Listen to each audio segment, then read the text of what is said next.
For many of us, we communicate with each other through our voice. Think about how much you talk every day, at home, at work, or even when you're on the phone. We spend so much time using our voice, but spend very little time caring for it.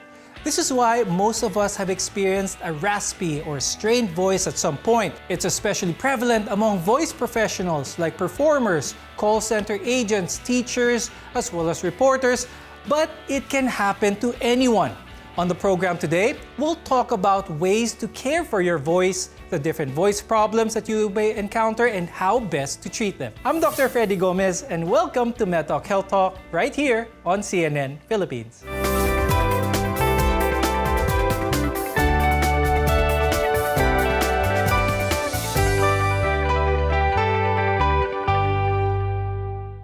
Your voice plays a vital role in your everyday life, but it's easy to take for granted. Our guests are here today to give us some tips on how to help keep our voices strong and healthy. With us is Dr. Enrique Papa II, who is an ENT specialist at UniHealth Parañaque Hospital and Medical Center, as well as Hospital ng Maynila. Also with us is Zarina Camille Lazaro. She's a speech-language pathologist from St. Luke's Global City and an instructor of speech pathology at UP Manila. All of us, even from the time we were born, second only to gaining that first breath, gumamit na tayo ng boses natin when we cried, ano? But a lot of us take it for granted, hindi natin inaalagaan. Dr. Enrique, pag-usapan natin, how exactly do we produce sound that eventually becomes our voice, and why is it so distinct? Parang itong fingerprint ng mga tao, iba-ibang mga boses ng tao. Well, basically for us to produce voice, we need three things, no? First is the power supply, which is the air coming from the lungs. Second is the sound source, which is our larynx, which contains our vocal cords. And third is the resonator, which includes our oral cavity, the nasopharynx, and the sinuses. So basically, for us to produce sounds, the air coming from the lungs is the one that produces the power behind the voice production. The air moves up and down the trachea or the windpipe, thus producing vibration of the vocal cords. The vibration of the vocal cords then tends to produce the sound, which then resonates in our sinuses, oral cavity, or the pharynx, thus shaping and amplifying the sounds. And with the use of our soft palate, the tongue, the mouth, the lips, we then transform these sounds into speech and articulation. Let's focus on that part where the vocal cords are situated at, no, yung larynx area natin. That's why I'd like to ask Ms. Zarina, ano yung mga ginagawa nating mga Filipinos on a regular basis na nakakapag-compromise ng quality ng voice natin? Madami po iba-iba kasing causes on why we would have changes in our voice. Pwede rin po kasi yung mga acute na phonotrauma, which are like shouting for a long period of time, using our voice in an abusive manner, like excessive coughing or excessive throat clearing. Even then po yung mga stress that we experience at work, they may also lead to additional tensions in our neck area, which could compromise our voice. Ms. Zarina, all of those that you mentioned, maybe some acute things, panandalian lang. Are there instances that Filipinos do for long periods of time that in the long run, makakasasama talaga ng boses? I think Filipinos may have the tendency to talk excessively. I think it's in our culture po kasi na talaga mahilig po tayo makipagkwentuhan, makipag-usap. It's not really a problem per se, but if we talk using an improper voice or hindi po mag-ayos yung technique na ating pakikipag-usap with other people, in the long run, it may lead to voice problem. One of the most common symptom or mararamdaman ng isang tao na may problema sa kanilang boses ay ang hoarseness. Could you explain to us what hoarseness is and what's usually the area involved when someone is hoarse? So basically, hoarseness is a symptom of dysphonia. Dysphonia is basically a diagnosis of any changes or alteration in voice production. When we say hoarseness naman, it's basically a symptom for any change in voice quality, pitch, or loudness. Both can either be neurologic, obstructive, iatrogenic, or and most likely secondary to functional, such as vocal abuse. How much of an impact can certain things that a person does, especially smoking and drinking of alcohol. How big of a factor is this when it comes to someone's voice? Tobacco smoking can lead to progressive damage in the lining of the mucosa of our vocal cords. Also, smoking tends to lead to an increased mucus production, causing changes in the quality of the voice. Smoking can also predispose the patient with an increased risk of minute hemorrhages or yung mga maliliit na pagdudugo sa vocal cords secondary to changes in pressure and circulation. And over time, of course, smoking and alcohol can lead to development of tumors or laryngeal cancers. Now, Ms. Zarina, meron bang connection ang stress level ng isang tao sa quality ng boses niya? Yes po, there has been research that under periods of stress, the muscles that control the larynx become excessively tense, and periods of prolonged muscle tension in the larynx can lead to incoordination of the muscles that control our voice. So may connection talaga ang ating stress levels and the quality of our voice. But in some occasions, hoarseness can also signify a serious medical condition. We'll talk more about that when we return. You're watching MedTalk Health Talk, your partner in healthcare.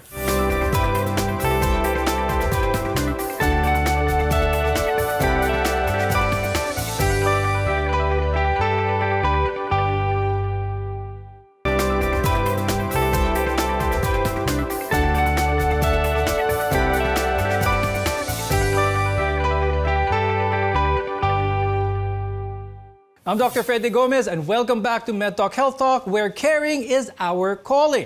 Now, losing one's voice is a symptom, as discussed earlier, but there may be several underlying reasons.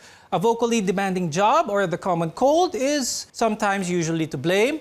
If this is the case, your voice should be restored within a couple of days. But sometimes, it could signify something more serious. Dr. Enrique, pag-usapan natin ang mga possible causes from something like laryngitis, for instance, as a cause for hoarseness or the loss of someone's voice. What are some of the main causes ng laryngitis, and how can this be better managed by our viewers? When we say laryngitis, it's basically an inflammation or irritation of the larynx causing dysphonia. It could either be acute, lasting for 2 weeks, or chronic, lasting for more than 2 weeks.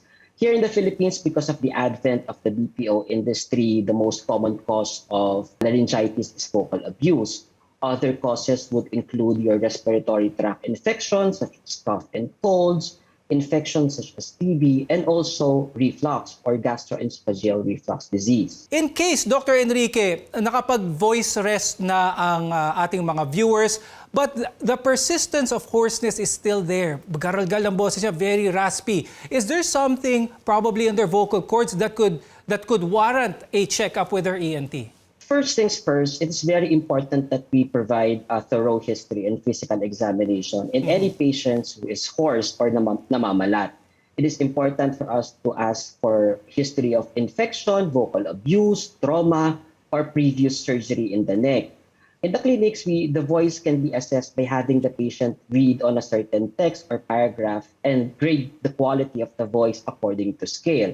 It is also very important that we take note about the timing and duration of hoarseness. Because for us ENTs, any hoarseness or pamamalat ng boses that is lasting for more than 2 weeks warrants further examination such as laryngoscopy. Is there any instance, Dr. Enrique, na ang pagiging raspy ng boses ng isang tao, normal lang to? Kumbaga, part of his character na paos ang kanyang boses, buong buhay na nilang meron silang paos na boses, or should this warrant a checkup? What I'm trying to refer to is, should they be concerned of anything such as maybe a polyp, maybe a cyst, or maybe a nodule? Basically, if the patient has the same quality of the voice ever since, it is important that we take note of other diseases, maybe anatomic variations in the length or width of the vocal cords. But we must also rule out other causes such as lesions, nodules, cysts, and sometimes masses in the larynx. You also mentioned some infections, Dr. Enrique, and one of that which is prevalent here in the Philippines is TB.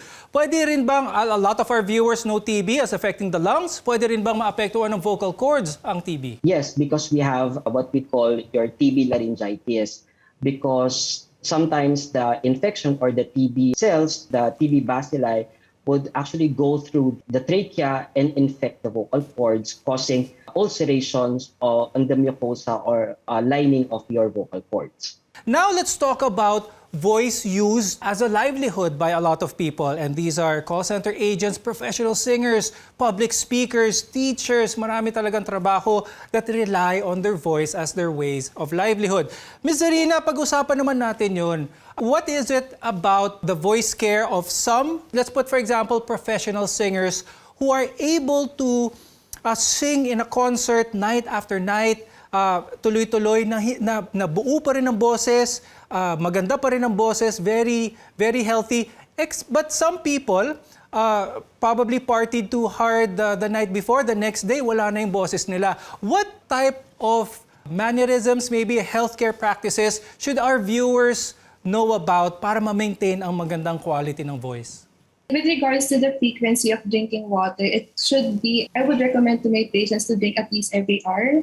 And then for the specific case that you've mentioned, singers are professionally trained, so it's really about vocal technique. Okay. So they may tend to avoid caffeinated beverages or alcohol. However, if you do drink those kinds of beverages, it would be better for you to balance the intake with water. When it comes to our voice, a lot of us have been speaking all our lives. But meron bang tama at maling paraan ng pagsasalita? There is actually, but it's really personalized from person to person. But my general tips would be to monitor your breathing. Make sure that you have air support for everything that you say.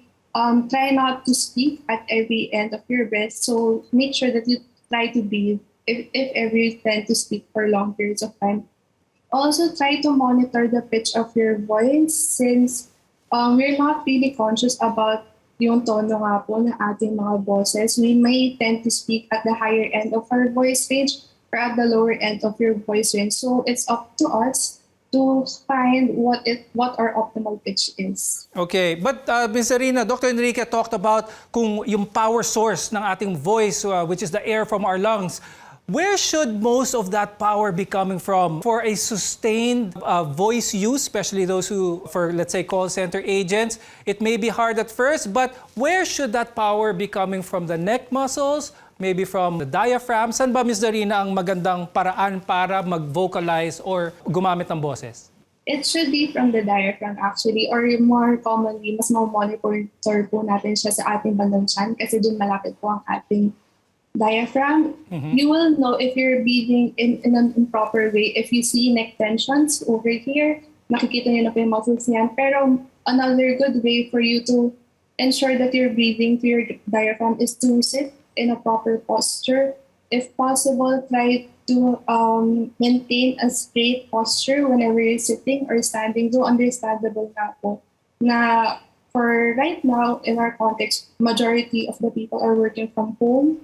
So if makita niyo po na may environmental modifications kayo magagawa, like the height of your table, the height of your chair, it would still be beneficial in the long term. Later on the show, we'll share some tips with you on how to properly exercise your voice to be healthy as well as powerful. Your health is our mission here on MedTalk Health Talk. We'll be right back.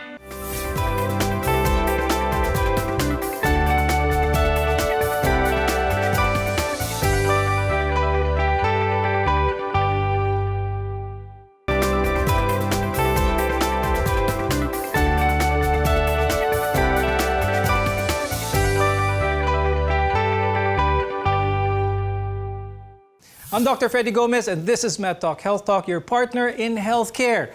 We're talking about today about your very valuable voice. We'll talk about some voice hygiene and your overall vocal health. Dr. Enrique, what should our viewers do in order to maintain their voice, avoid any of these problems? Should regular checkups with the ENT be part of their list? Well, yes, no, especially for professionals who use their voice frequently, at least once a month or anytime if they feel there's a problem or throat discomfort.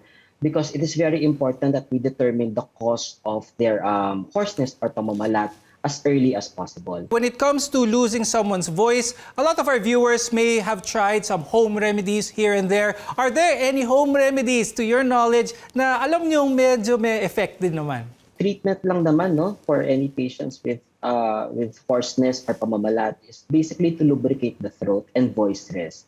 Some patients would try to drink lemon water or turmeric, and sometimes naglalagay sila ng parang luya sa dila, nagsisipsip sila. There's no basically proof that it works, but if they give them comfort, then why not?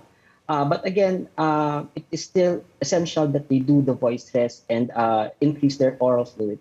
One of the more serious ailments of vocal cord is that of vocal cord cancer. When it comes to vocal cord cancer, we have to be serious about this, Dr. Enrique, because how can our viewers be very wary about this? What are some of the telltale signs that should prompt them to seek checkups? Number one, if namamalat ka or namamaos ka, that is progressive and lasting for more than 2 weeks, you warrant already a laryngoscopy. If we find lesions such as nodules or cysts, then we surgically remove that and send it to biopsy. On physical examination, madali namang mag-check if mukhang cancer or mukhang pre-malignant yung lesion. So pag ganun, we do biopsy and we treat it accordingly, either through surgery or radiotherapy or both. The very important thing to remember is that if hindi bumabalik ang boses ninyo ng mahigit 2 linggo. Now, Ms. Zarina, when it comes to exercising our voice, meron bang mga exercises na makaka-benefit sa power or sa sustainability ng boses sa isang tao? I'm sure aspiring professional singers, maybe call center agents would benefit from anything that will strengthen their voice. First off, when relaxation, it's really important to maintain a relaxed voice in order to produce a good voice. So some examples of relaxation exercises are just simple stretching of the neck. Yung mga ginagawa po natin pa nag-warm up during workouts, like yung pag-stretch ng neck downward, upward, and even to the sides. We could also do a couple of breathing exercises in order for you to monitor if you're applying diaphragmatic breathing. So you could put one hand on your chest and one hand on your stomach and just inhale and exhale and monitor if mas gumagalaw ba yun sa stomach mo, which indicates that you're applying more diaphragmatic breathing, and monitoring if there are any tensions in your neck to indicate if hindi ba efficient yung breathing pattern ninyo. You could also actually search on YouTube some vocal warm-ups. A lot of my patients find lip trills very easy to do since they follow those videos on YouTube, and I recommend that they do those lip trills before a vocally demanding task. And with that, I'd like to thank ENT specialist Dr. Enrique Papa II and speech pathologist Ms. Zarina Lazaro for sharing with us your very valuable insights. We learned a lot from you both today, very important information with regards to our voice. Thank you very much. I'm Dr. Freddy Gomez, and thank you for watching MedTalk Health Talk. We'll see you again next time.